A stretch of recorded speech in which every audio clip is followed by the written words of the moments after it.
Alright guys, welcome to part 3 of this video, and as you can see here, I was just talking about these details here. I mean, they're fascinating, very well made, and look how shiny they are. Just really beautiful chopsticks in general. I will let you guys know if they are good to eat with, and I like that this part here is usually grippier than some of the other chopsticks. Sometimes the plastic chopsticks or metal chopsticks don't have a sort of rugged area on the bottom of the chopstick where you can grab foods with. And sometimes that makes it really hard to grab on stuff, especially for people who don't eat with chopsticks a lot, the beginners anyway.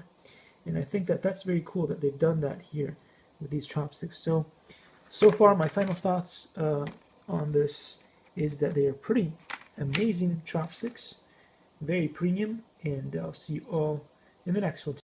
Likey.